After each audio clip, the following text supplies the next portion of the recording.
There must be some kind of way out of here, said the joker to the thief. There's too much confusion, I can't get no relief. Businessman there to drink my wine, plowman dig my earth. None will ever own the mine, nobody of it is worth. Hey, hey.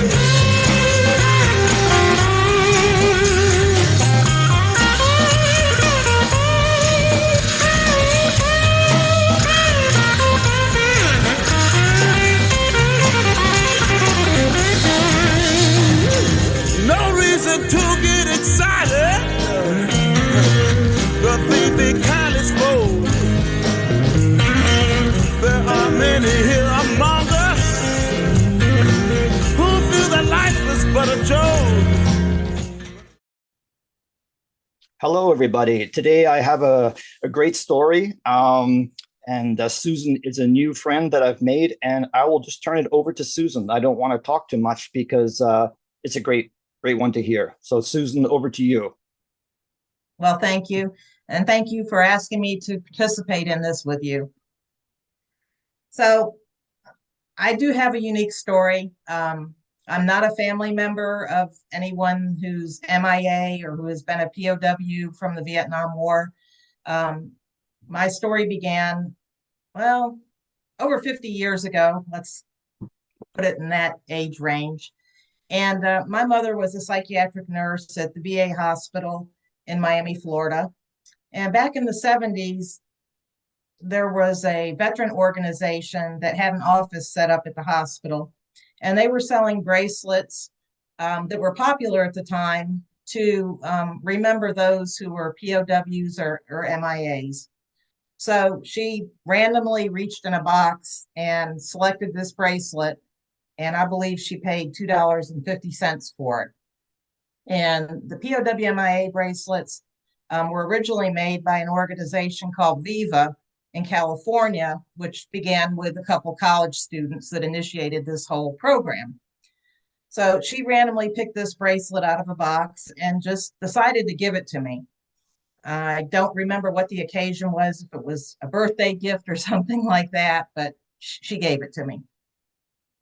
So again, there was no relationship to the person named on the bracelet. And the person on the bracelet is named Lieutenant Colonel Carter Luna, and it has 31069, which represents his date of loss during the Vietnam War. So I've had the bracelet for a long time. And obviously there were probably different periods of my life where I didn't wear the bracelet, but for the last many years, I've worn it all the time. And it's actually my most valuable piece of jewelry that I have, if that makes any sense to say it that way. So through the years, I thought about, it would be interesting to go to where Colonel Luna was last known alive to honor him.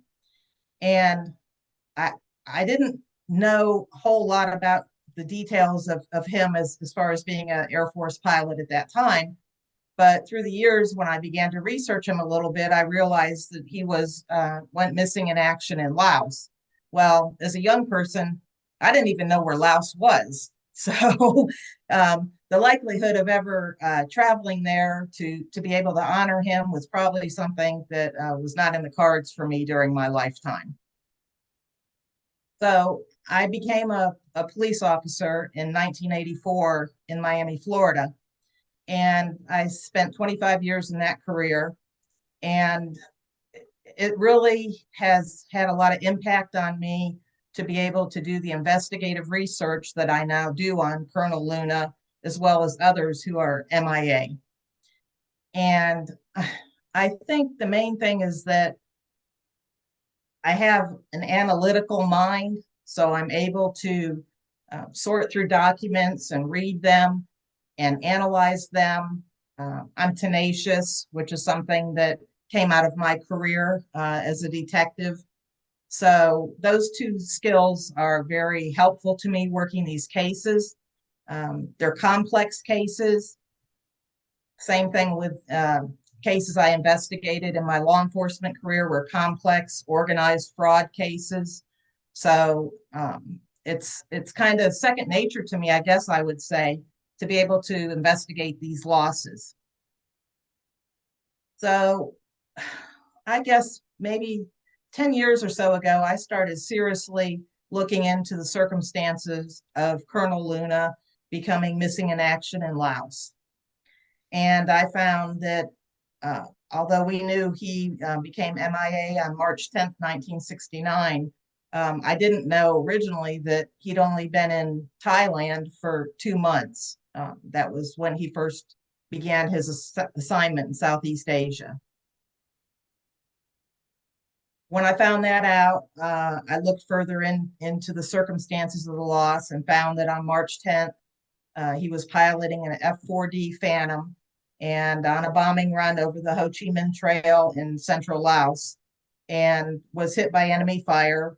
And at that point, he and his backseater were able to eject out of the aircraft. The F-4 is aircraft that has a dual seat, front and rear seat, and has an ejection system, so that enabled them to get out of the aircraft. This also became kind of the beginning for me of something that made his loss a little bit more unique than some other losses. When I started learning about different types of aircrafts and different circumstances of losses, his was a little bit different because given the fact that he was able to eject from the aircraft and land on the ground safely and have radio communications, we knew where he was. We knew where his backseater was. It wasn't a question of where did their plane crash or what happened to them. We knew what happened to them. So during that day, when the rescue mission ensued, his backseater was rescued within a few hours after they landed on the ground, after ejecting out of the aircraft. So the backseater was rescued and Colonel Luna was not. So just to ask you a question, did the two crew members meet up at all on the ground, or were they completely separated? So they did not meet on the ground, but I have spoken to the backseater. He's still alive, and I've communicated with him. And he felt, for some reason, in his estimation, that they could have been as close as 40 yards apart at one time. So the backseater maintained radio communications with the rescue forces coming in so he could lead them in to where he was located to rescue him. And there was a point in time where Colonel Luna was instructed, for some reason that I do not totally understand, to turn his radio to the receive mode only and take it off the transmit mode. And apparently he did that. And from that point on, there was never any other transmissions from him again. So, you know, that gives some speculation to whatever happened next, when it happened, based on the fact that his radio communication ceased. During the course of my research of him, one of the documents that's very important to me looking at these losses is a search and rescue log. And I finally was able to obtain the search and rescue log and determine the sequence of events minute by minute from the time they hit the ground. And that search and rescue log included the discussion about the fact that his radio was in the receive mode only. After that, that was pretty much the end of everything that happened that day. Oh. As I found out through my research, basically through witness statements, being former NVA soldiers' statements, what happened the remainder of that afternoon after the backseater was rescued was that Colonel Luna was encountered by a team of NVA soldiers. And supposedly he had a pistol in one hand and a radio in the other hand. There's some conflicting stories where it said he had a pistol in both hands, which I discarded that as not being accurate. So we're safe to say I think he had a radio in one hand and a pistol in the other. And at that point, the NVA, one of the NVA soldiers, killed him with an AK-47.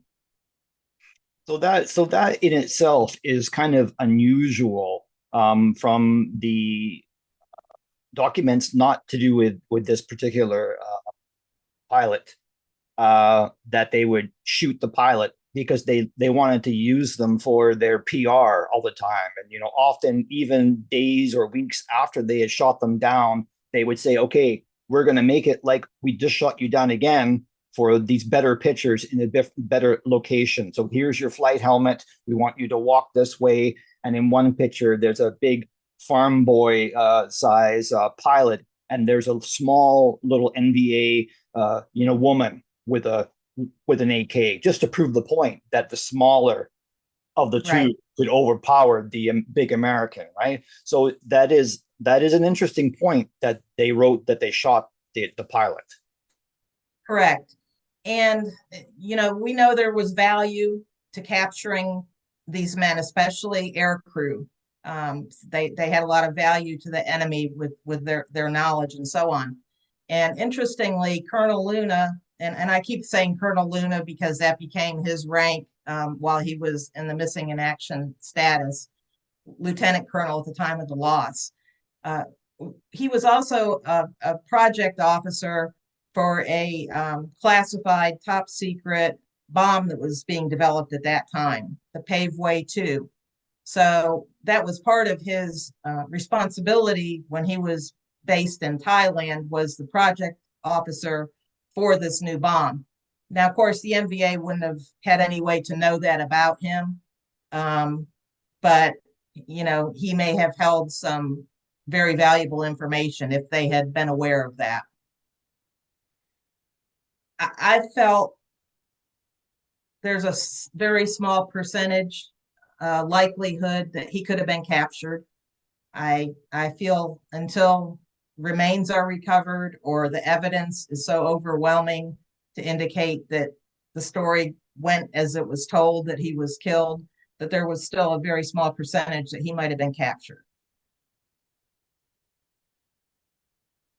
In the course of my research, one of the things I do is read the reports of interviews by the DPAA and their predecessor agency of the NVA witnesses. They locate NVA witnesses that were assigned to the areas where a specific incident took place, and they interview them to find out what they recall about that incident. I have a spreadsheet of about 20 different witnesses on Luna's case. And those that had any direct knowledge of what happened that day are consistent with their statements that he was shot and killed with the AK-47. The only variation besides the issue on the weapon, which I had already discounted, is that a couple of the witnesses identified someone different than the person who is most likely the one that pulled the trigger. And as far as I can determine, they've never interviewed the person that supposedly pulled the trigger either, which is somewhat interesting. I think it would be important to talk to that person to see if he has any other information and if he confirms what's been said by these other witnesses. However, it doesn't change anything. So one of the things that occurred when these pilots were shot down and different circumstances with other incidents during the war was that the NVA would take items off of the pilot, kind of like a trophy or a souvenir, but also to prove to their superior officers what they had done, that they, shot down this plane, they killed this pilot, crew member, so on. So they would take items off of them. Of course, the only thing that's really going to be meaningful is something that can identify that particular pilot. something that has a serial number, like the firearm would have a serial number, the radio that he was using. While I'm researching all the statements of these MVA soldiers, I start finding information about that. So and so took his radio. So and so took his gun. So and so took his ID card, his dog tags. Okay. Somebody else removed items from the seat kit, from the ejection seat, things like that. Things like a fish hook that has no meaning to me. It doesn't identify anything. But those few other items do have meaning to me. Well, when they would take these items, quite often they would turn them in to their superior officers, and eventually these items would be transported to Hanoi, Vietnam, and end up today quite often in museums or still in storage. But the North Vietnamese were very meticulous note takers and keeping records of their shoot downs and all the activities related to that. So there should be a paper trail somewhere of what happened to these identifiable items, like the revolver that he had. Unfortunately, I have not been able to find anything through anything that's available to me.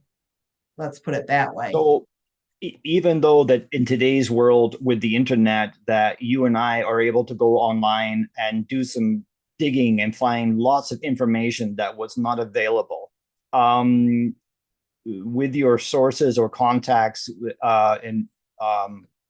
have any documents ever been viewed that they have, that the North Vietnam, I mean, are they open to sharing those kind of documents with Westerners? So the DPAA has on occasion gone to the museums, met with staff, gone through what I call ledgers. I don't know exactly what format they're in, but they've gone through these documents at certain periods in time. And I was told that they did that specifically looking for items related to Colonel Luna's loss, but that they didn't find anything. I find that kind of hard to believe. Maybe the guys on the ground kept his pistol because it's something they might have been able to use. Maybe they kept his radio. They could monitor the radio for some period of time until the battery died on it. But something like his identification card or his dog tags, those are types of things that frequently ended up in the museum and are still there today. I went to a museum in Hanoi, Vietnam last year and saw just many displays of identification cards of American pilots and servicemen. I'm sure that's tough to see. It is. It is. I actually, when I came back to the States, I started researching every one of them, the ones that I could, visibly make out their names on these cards from the displays that they were in, and tried to determine, what happened to them after the fact. So, and oftentimes, even though a lot of the villages in Laos were abandoned during the war, oftentimes when the villagers came back and were in these areas where these losses took place, they might be farming or hunting, and they come across items such as the ones that I've already described, and they hold on to them. And through the years, I know on another case that I'm familiar with, one of the crew members' dog tags has been cited many times, and several different individuals have claimed to have his dog tags. Well, at some point, it became, an effort by locals to try to cash in on having these items and claim and bones as well, right? I mean, the yes, will pay, and remains. So it was it's horrible to say, but it was a moneymaker for some Yes. of those people. And they would actively go out, I'm sure, and if they were farmers, and yeah. Yes. And so they would reach out to the families, or attempt to reach families through some means to let them know that they supposedly had these various items. And that's just really very disgusting, quite honestly, Yeah. that took place. But it did, and it may still take place today to some extremes. So So at what point did you make the choice to actually, I mean, you weren't able to do too much more than paperwork until your career in law, law enforcement ended, and then you decided that you wanted to make this trip. So right. I'm sure that was a big thing. I mean, you're telling your family, I want to go and try and, locate this crash site. What did they say? Well, it's interesting how it all came about because, as I said before, I didn't even know where Laos was. And in 2016, my son was living in Bangkok, Thailand. That's where he was assigned through his work, and he invited me to come over there. That's when the light bulb went on. So I scheduled this trip to go to Bangkok in November 2016, and we were going to attend a Marine annual ball there at the embassy. So I got a fancy dress and things like that to go over there and go to this Marine ball. And it turned out to be a failed trip. Encountered problems at the airport in Knoxville, Tennessee, where my flight was delayed like 12 hours. So that automatically put me substantially behind on my trip and making connecting flights to go out of the country. And the next flight, we got off the ground and we got as far as Canada and had to turn around because there was a problem with the navigational system, and they said we would not be able to make it over the ocean. So we had to turn around and go back to Dallas.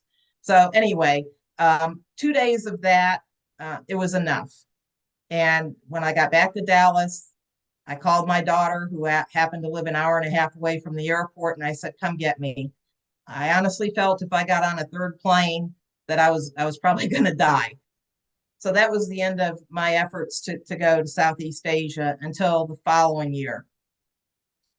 I went the following year and just went to Bangkok on that trip. Well, I might be a little bit confused on which trip was which. I guess it That's was. okay. I guess it was that. I guess it was that trip in 2017. My son and daughter-in-law and I decided to make a quick trip over to Laos for the weekend. So we flew over to Laos. We stayed in a resort along the Mekong River in Savannakhet, Laos. And he and I spent a little bit of time on a hotel computer doing some research on Colonel Luna. And it was at that point where I found the letters to Mrs. Luna and to Colonel Luna's parents notifying him that he was missing in action. And I think at that point, it's where he became more than just the name on a bracelet to me. It really impacted me to see those letters notifying them that, he was missing. Didn't accomplish anything else during that trip. Went back in 2019. This time I hired a guide. I was assured that he could speak English and he could take me to the area of my interest. Unfortunately, he did not speak or understand any English. And it turned out to be pretty much just a learning experience during that trip. So fast forward from 2019 to 2023, I got connected with an individual who actually operates a guide service in Laos, Chris Corbett from Lao Adventure Tours. He also does motorbike tours throughout the country, and that's his primary business is motorbike tours. But he was willing to meet me and pick me up at the airport and drive 4 hours to the remote area of the country where I was interested in going to. I've made 3 trips with him altogether since 2023. the first trip into the remote area close to where Colonel Luna was last known alive was quite an impact on me. We were able to get to the coordinates where he was last known alive. And it was very unusual to see a purple flower and some type of a berry that was in bloom in the area of where he was last known to be alive, but there were no other flowers, no other berries blooming except for those in the area we were interested in. Wow, that's trippy. If that's not a sign, I don't know what is. And so did you, I mean, has the crash site ever been found? Or the remains of the plane? No, and honestly, it's never been that relevant to me because we know that they ejected out Right. of the plane. So the location of the plane is not that relevant, just only for historical purposes or to rule out other losses in the area. And you have to realize in this area of the Savannakhet province in central Laos, this was a very, very heavily bombed area. The Ho Chi Minh Trail goes through this area, and that was heavily targeted. So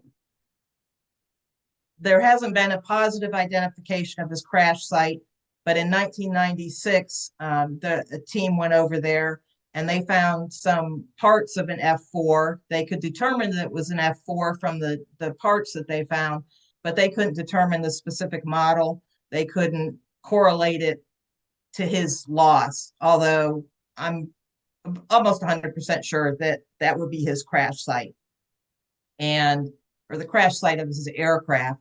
And it's about maybe a mile away from where he was last known alive.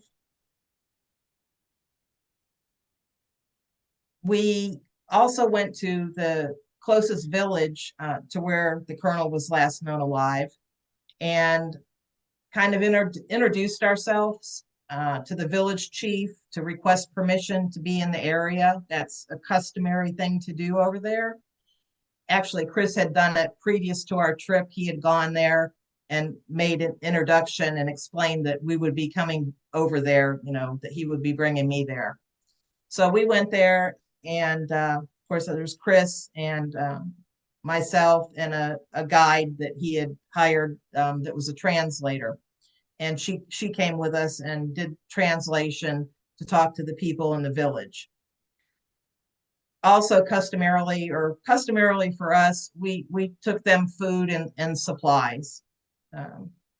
They have a very, very So we should lifestyle. also add for the people who are going to be watching this that, I mean, Laos is still a dangerous place for different reasons. There's still many bombs that are not exploded. There's mines, and then one of my friends who went back to Laos to try and find a lost MIA pilot, he actually encountered some pirates that that were armed. And of course, if you're a Westerner going there, everyone assumes that you're rich, so you're kind of a target for everything, really, right? Right. And you've got snakes there. You've got like a two-step snake. It's green. You get hit by that, and you're dead pretty quick. Right. So, yeah, 2 steps. yeah, Yes. yeah. Yes. So yes, it presents some challenges and some concerns. And one of those is that when we went to the village, they aren't used to seeing people that look like us. Now, obviously, DPAA and their predecessors have shown up there on occasion to talk to people, but for the most part, that's the extent of it. It's not a tourist destination. So when they saw us get out of the white pickup truck, immediately their radar goes off. Who are these people and what do they want? And we're not dressed like people from the government either. We're a much casual style of dressing and no uniforms or anything like that, which actually I believe is to our benefit. And it's been beneficial for us as we're developing a relationship with the people in this village and trying to get their trust, because inherently there's skepticism on their part about who are you and why are you here. So that is something that we've been trying to overcome and developing a relationship for the last 3 years with the people in this village, particularly a village elder who has knowledge from the war. It's interesting. I found out during the last trip when we talked to him for the third time that we want to know when he was in the village and things that he might have witnessed during the war. And the first year we met him in 2023, he told us he was 75 years old. This year, when we talked to him, he told us he was 65 years old. And it's quite obvious from his appearance, he's not 65. He might be 75. And I found this very odd that he gave conflicting information about his age. And my translator in this most recent trip, he's Laotian, and he explained to me that that's not unusual, that they may not know when they were born. Yeah. And he even went to tell me a personal story that when he went to college, he had to give his birth date and he didn't know what it was. And he asked his parents and they weren't sure what it was. So he made up a birthday. So that becomes challenging, though, when you have a witness that's telling you that they saw certain things take place and trying to determine how old they were at the time. And is it even possible that what they're telling you is truthful? And I encountered that this year with this village elder who started explaining that in 1969, he was a member of the village militia, which was comprised of 10 men who were there during the war.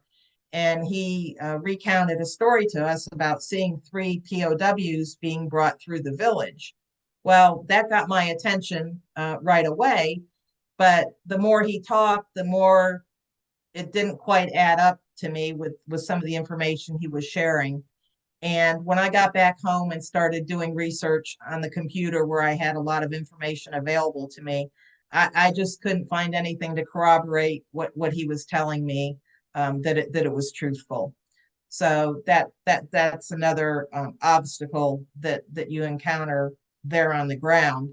And as you mentioned, with the UXOs, Laos is the most heavily bombed country in the world per capita. There's millions of unexploded bombs over there. And during my first trip in the remote area of the country in 2019, I was very surprised driving along the road to get back into this area to see companies out there sweeping for the bombs alongside the road. I knew they did that, but I didn't know I was going to see it looking out the window of the truck I was riding in. And additionally, during that same trip, with the driver that spoke no English in 2019, it was very interesting that he had someone that he could call on the phone who did speak a little English. And we were traveling back from an area we had gone to, and we're coming back to the village we were staying, and he wanted to deviate off of our path and turn down this other road. I didn't know why, and I was a little bit nervous about that. So he got on the phone to this person, and this person tried to explain to me the reason he wanted to deviate off of our intended route. And I still didn't understand really what it was about. And so I just said, okay, tell him it's all right. I felt at that point, what it is, whatever's going to happen. And so he drove for a few miles and came up to an area near a rice paddy and parked the truck. And then a man and woman came out of nowhere and walked up and started speaking to him. And I thought that was very strange because we're in the middle of nowhere. There's nothing around. And he starts following them. They start walking through the rice paddy, and he starts following them quite a distance behind them. And I thought, well, if he's going first, then I'll follow him. And they're in front of him. So if anybody's going to have a problem, it'll be somebody in front of me. Awful to say, but I'm not carrying a firearm with me over there like I do in the United States. And it's a little bit unnerving. So we walked for about a half mile and stopped in front of a cave. And he lit up a cigarette and stood there, took my camera, took my phone camera, started taking pictures. And the best that I can determine is that he just wanted us to see the cave. And we know that during the war, villagers often lived in the caves for months or years at a time. And also, it's very possible, quite likely, that POWs were also kept in caves as they were being transported out of Laos over to Vietnam. So I think that was his whole purpose. He wanted me to see this cave. I didn't walk inside it, not that bold. But as we turned around to walk back to the truck, it got really interesting because I heard a gunshot and had no idea where it came from, who had the gun, where they were. That was a little bit unnerving. And so that's something I didn't share with my mother or with Mrs. Luna until I got back to the US, along with not sharing with them that I saw the sweeping of the ground for UXOs alongside the road that I was traveling on. Those were a couple things that I just saved till I got back home safely. So now, when you mentioned Mrs. Luna, so I know that from the notes that you sent me that you were actually able to get in touch with her, and so was she aware that you were going back there to try and find her husband? Yes, she was. She was. I think she was very concerned for my welfare to be doing that, but I assured her that everything would be okay. What else can I say to her, right? And honestly, for some strange reason, I've been in Laos 5 times now, and I don't feel uncomfortable there. And maybe some of it is because of the time I've spent in the village, um, doing humanitarian aid for the people in the village, things like that. I don't feel threatened there. Last year, 2024, we were going to the area where a possible burial site had been identified in 2012 and was excavated in 2013. And there was no evidence found, there was no remains found. But this was the first time I had attempted to go to this location to say that I've been there to see what it looks like. Um, I've spent many nights laying in bed wondering what it looked like the day Colonel Luna was shot down. What does it look like in Laos? And of course, today it doesn't look like it did back then. But now I've had the benefit of being on the ground.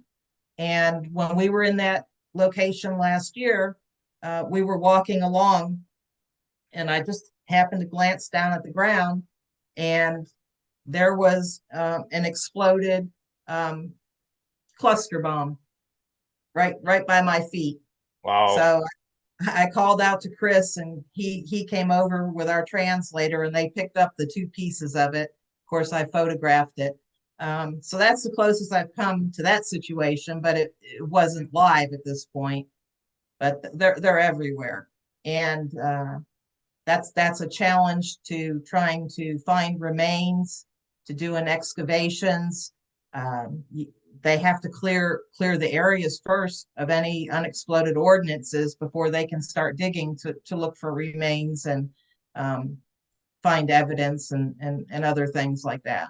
When you were over there, were the locals telling you, well, we don't know about that site that you're talking about, but we can take you to other sites? Were they trying to, or they were showing you things from the war that they had found? I know that many villagers that, they might find like a fuel tank that came off one of the planes, and they turn it into a trough for the cattle or whatever. Were there lots of remnants of war is what I'm trying to ask. Yes. And that's interesting because during the course of my research, of course, I've seen a lot of photographs, And I've seen photos of like bomb casings that are used to support their homes and things like that. And my first couple trips, I never saw anything like that, but I had to believe that the photographs were legitimate. When we first went to the village and I was sitting across from a table outside to the village elder, we brought them noodles and things like that, and somebody boiled them some water and brought it over in this metal bowl, and he pushed the bowl over to me, wanted me to eat the noodles, and I shook my head no and smiled, no thank you. And it was an interesting looking metal bowl. So the translator started talking about it, and it was remnants from something from the war that they had pounded out and shaped it into a bowl. And that's what he used to eat his noodles out of. And last year, when we were traveling around to another province, I did finally see like the bomb casings used as supports on the houses. So that was interesting to actually be able to see it and photograph it myself. But the villagers, of course, every time we've gone there, we always have at least one village chief go with us to wherever we're going. The first time, one of the three village chiefs, who's the youngest one, he was a little bit hesitant at first. I felt to get in the truck with these strangers, but he did. And so he's gone out with us every year since then. And in addition, this year, the two other village chiefs came with us. The reason for that was they claimed that they knew where there was a crash site that has never been investigated by the US government. So we found that quite interesting, because I think most everything's probably been identified as far as MIA losses. Maybe we don't know exactly where the plane is, but we know what planes are missing, what personnel are missing. So we went out there, and the translator and I and the three chiefs, we walked through the jungle and came to a cassava field, which is a very common product that they farm over there. And we came to a cassava field and walked to this area where they felt that there'd been a plane crash 50 some years ago. And so they started to two of the three who were older and could have possibly actually seen a plane crash there. The third guy's too young to have been even alive at that time. But these two guys started talking about this plane, and I asked them through the translator to describe it to me. And they described it as having a front and a rear seat. And that made me think maybe it was an F4. And I drew a little rough picture of a propeller and an engine. And they said that it didn't have a propeller. It had an engine, but it had been separated from the aircraft. But then they went on to say that they sat in the front seat of the plane and pretended like they were a pilot that was flying the plane. So this is all quite interesting. And once again, now I've got to do the math and try to determine how old are these guys? Could this have really happened when they were little boys, 6 and 7 years old in this particular area? And I've come up empty-handed on finding anything to corroborate the story that they were telling. It's very, very difficult, because you're not going to walk up on a plane today. Once these planes were shot down, they were heavily scavenged. The locals would scavenge them for those parts, like things that I described that they use them for. So there's nothing there like that today. If there's parts of an aircraft, it might be underneath this ground that has been farmed and cultivated over the last 5 decades. So it's I hate to use the phrase needle in a haystack, because I think that's like an overused phrase, but it's pretty accurate. So can we tell the people who are watching this also about how the soil there in Southeast Asia is different than the soil, say, here in Canada or the US or even Europe. I mean, it's got more of an acid content in Southeast Asia. So if people are thinking that there's a full kind of, skeleton there, that's not the case, right? We're not, I mean, it would be very, what's left is not what people would expect. Correct. So there's other factors that affect that also. Of course, I'm not a scientist, but I do understand that the soil is very acidic. So over the years, you have that factor. You have the weather patterns, especially the monsoon seasons, where the ground can be washed away from flooding because of the rain. And in Colonel Luna's instance, even though they said that they buried him after they killed him, buried does not mean they built a grave 6 foot deep as we do. They may have buried him in 2 feet of ground. And in fact, one of the witnesses said that they came back a few days later and put more dirt on the body because there was a odor emanating from it. So you've got animals, you've got wild animals. There's just a variety of things that can affect the ability to find remains decades later. And the bones will disintegrate over time, but teeth do not. There have been identifications made just using a single tooth. Again, you have to compare that to like a needle in a haystack to find a single tooth, but it has happened. So one thing that we didn't talk about, which I thought was really interesting, is that you've physically met some of these people. You've met Mrs. Luna, and you also met the man who was in the back seat, correct? So the pilot in the back seat, I've communicated with him by email on several occasions, and I've also communicated with his son. That's initially how I found out how to contact him. And he's never been real interested in talking about what happened that day, understandably so. But after a few attempts with him to have some conversation, he has shared more information with me about his recollection of the day. And I also have met the pilot who led the rescue mission on the day that the colonel was shot down. And Captain George Merritt was the A1 Sky Raider pilot that led that mission. He's written a book about his rescue missions in the time of the war. And the first contact I had with him was that I bought his book on my first trip to Thailand, and I hadn't read it before I got there. But I decided, let me see if I can find this guy and talk to him, because there's a chapter in the book devoted to the rescue mission of Colonel Luna's loss that day.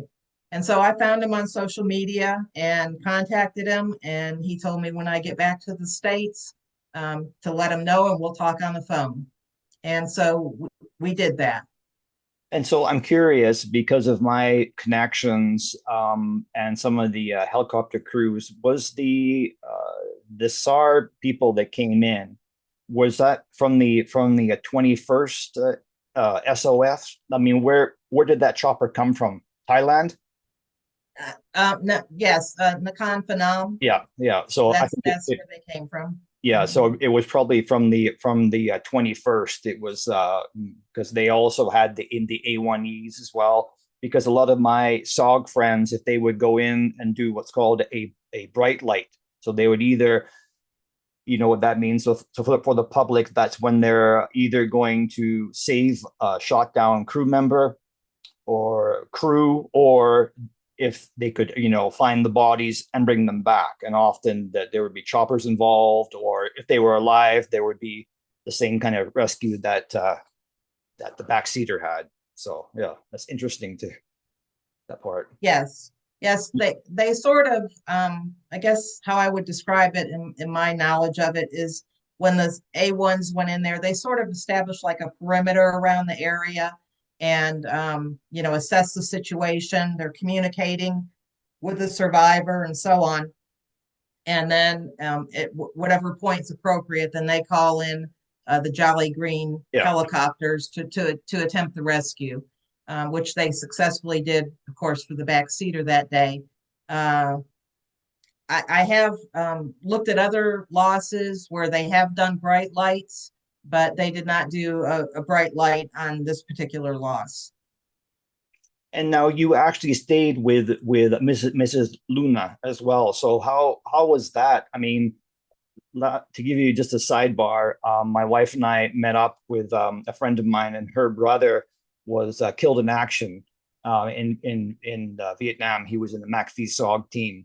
And there's one thing talking to people, emailing them, but when you physically meet these people, the family members, and you see their loved one that you've been doing background work, the pictures on their kitchen or whatever, it's really it brings it home. There really is a connection, and you can't help but be drawn more into that fold. So when you stayed with her, how had she dealt with the unknowing of her husband? I mean, did she get married again, or what was her story? Yes, and it was very emotional when I met her at my trip to Florida, but it was also emotional when she called me on the phone that day. We both started crying.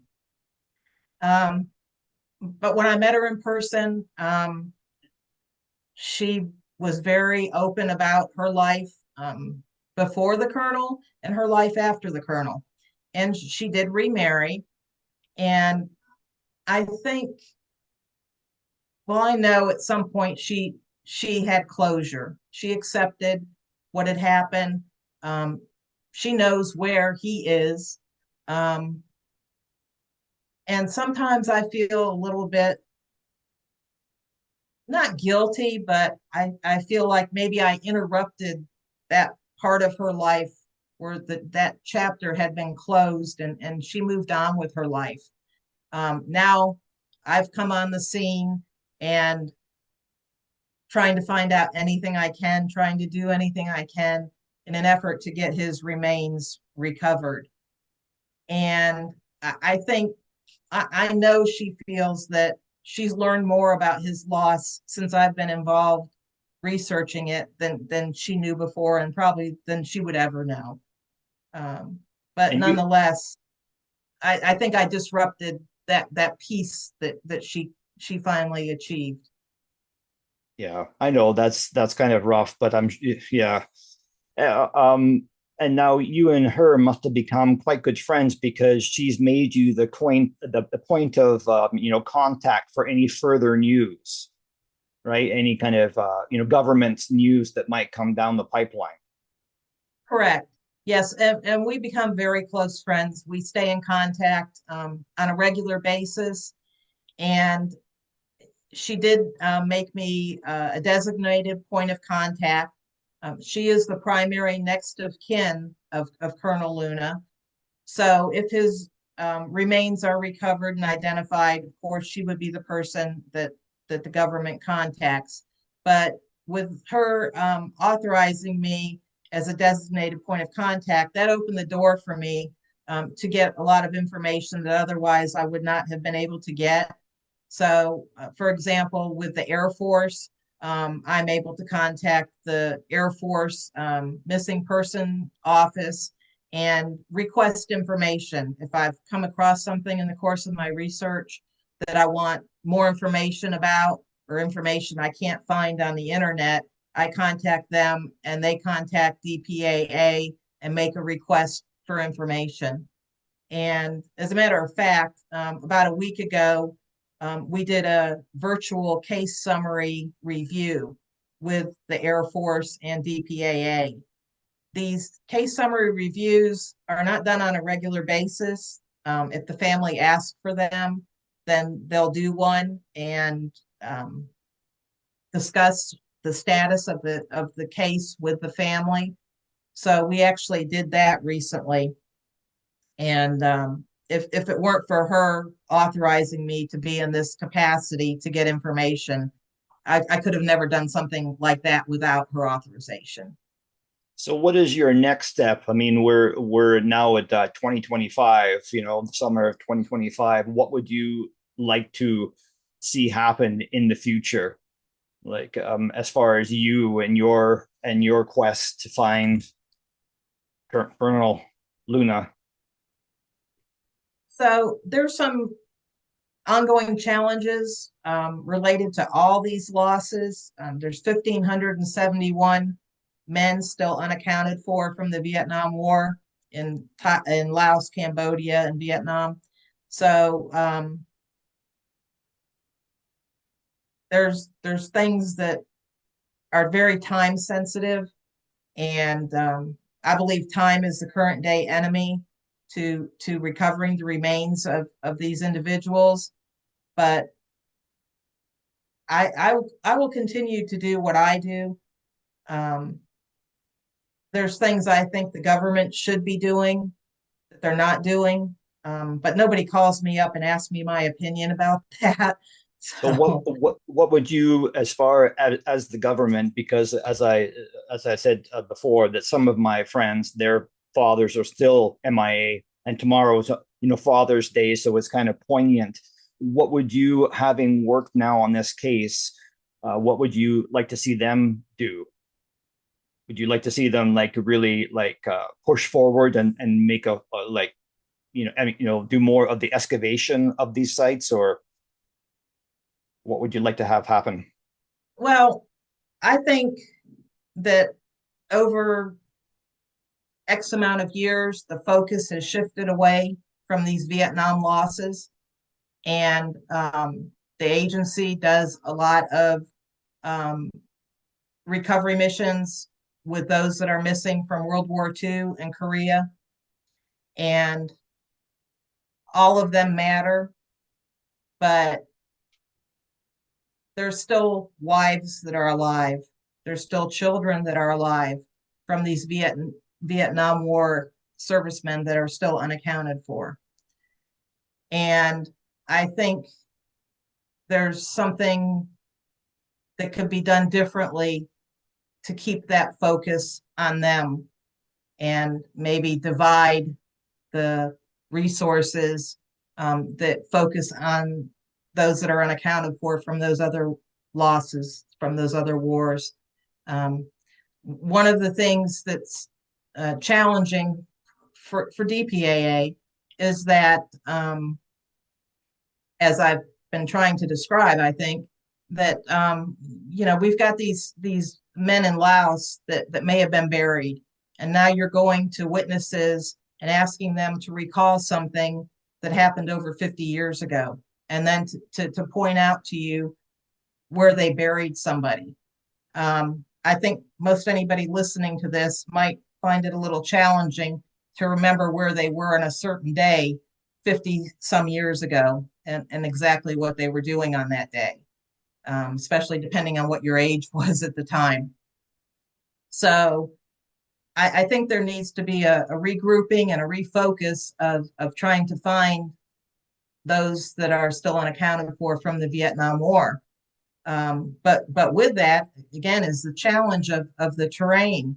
I've seen in the last couple trips I've made over there and gone back to the same locations where the terrain is completely different because of the farming and the cultivating of the crops that they do. And so now you're taking a witness there 50 years later, and again, asking him, take us to where you buried this person. Well, it doesn't look the same anymore. And if you take them back next year or 5 years from now, it's not going to look the same. And with that being said, I think that's another issue, is that there's a lack of continuity to seeing through these individual cases. They may go out and do an investigation this year, and then they may not go back and work on that case again for a few years in the future. And I'll give you an example, and it's a pretty upsetting example, that in November of 2024, Mrs. Luna received a report of activity they did in 2017. 7 years later, she receives a report. She forwards it to me. I start looking at it, and it's a joint field activity report, referred to as a JFA, where they had gone out with one of their witnesses to another possible burial site of Colonel Luna. That was in 2017. There's been no record of that mission recorded anywhere until it surfaced last year. When I read it, being familiar with the area since I've been over there several times, I felt that the location they went to was too far away from where the colonel was last known alive, and too far away from two other sites that the same witness had previously pointed out. In 2006, he pointed out a site. In 2012, he pointed out a site. Now that's 6 years difference right there. Before 2006, they went here, then they went back in 2012, and now the witness says, no, I don't think it was over there where we went before. I think it's over here because now things look different. And I think this is the accurate place of where we buried him. And so in 2013, they excavated that site and didn't find anything. Now, 4 years after that, they hook up with this guy again, and he drags them hundreds of meters away to another location. Is he being paid for this, like, each time? Yes. Oh. So when I went over there this past March, now I'm aware of this 2017 location that I wasn't aware of previously. And we went to it, and it confirmed what I had already suspected, that it just didn't make sense, that it was so far away from where the colonel was last known alive, that he would have been moved that far to bury him. The DPAA's credit, when we had this case summary review recently, the case analyst agreed with me that that just was not logical, and that probably was, like in my words, just a waste of time. It was a wild goose chase. So that illustrates like a lack of continuity, that so many years have elapsed, in between those different missions. And that, if these guys involved in this mission in 2017 did their homework and knew where this witness had previously taken their personnel in 2006 and 2012, that maybe the light bulb would have gone on and they would have said, wait a minute, why are you taking us way over here? This makes no sense. So that's what I mean by lack of continuity. So much time elapses often on these cases from when they do one activity to doing the next.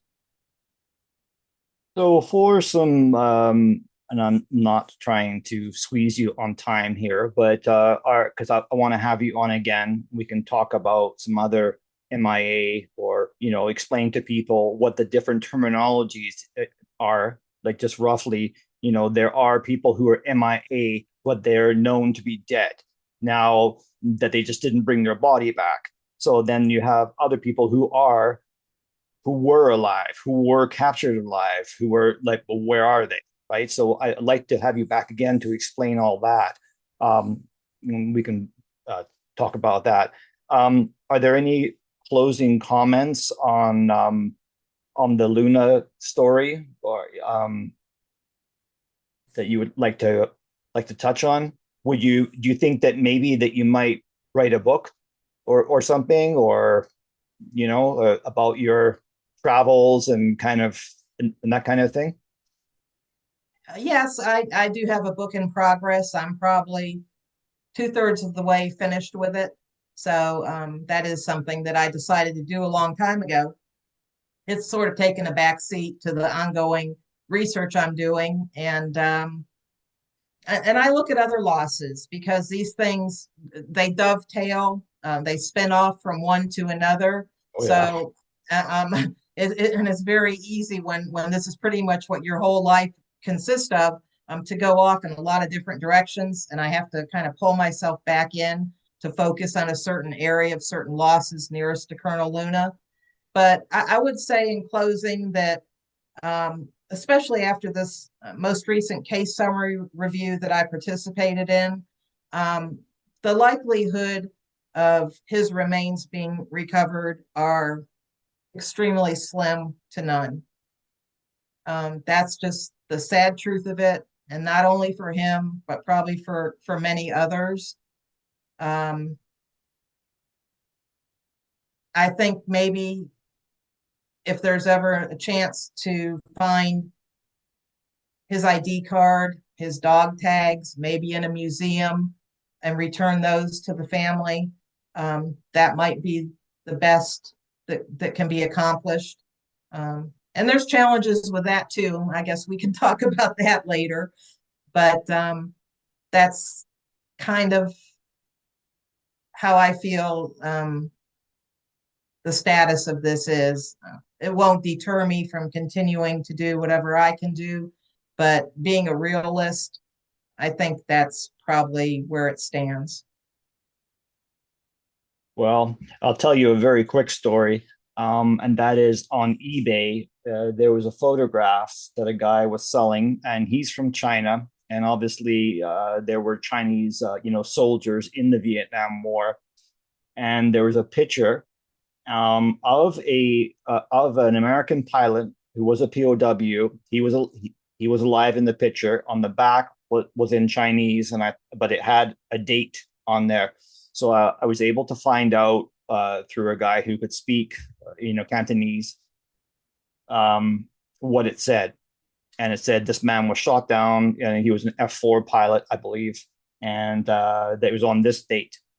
So much, even though I don't have a background in, police work, I have as you can see, all the books and documents that I have in front of me too, and stacks of paper. My wife can't stand being in here, but I'm pretty good at doing background work. So I went through all of the jets that were shot down on that day. Then I saw that it could only be this one particular guy.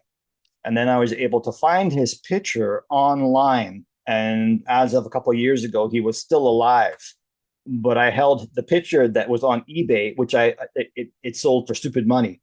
But I really would like to find him and show him a screenshot, because he would have never have seen this picture. So next time that you're on, I'll show you the picture and show you the guy, and he might still be alive. And I just thought it was so cool to see that here he is when he's 20 and here he is when he's 75, and I was able to do that. So why I'm telling you this and telling anybody listening is, even you have so much access through the internet and with your phones, with the Google picture search. Go for it. Yeah, I mean, it's only your time, and it really is a good feeling to try and help out a family, or if you're a family member who wants to. There is a lot of stuff online. And next time when Susan is on, we'll tell you a few different websites you can check out, and you might be surprised what you can find, and at no cost, just your own time, right? Right.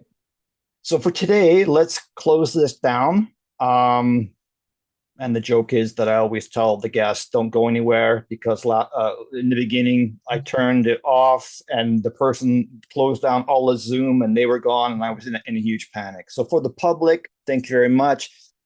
Thank you, Susan, for coming on. We'll have you again on soon, and have a great day. Thank you. Thank you so much. In this dirty old part of the city where the sun refused to shine, people tell me it ain't no use in trying. My little girl, you're so young and fresh,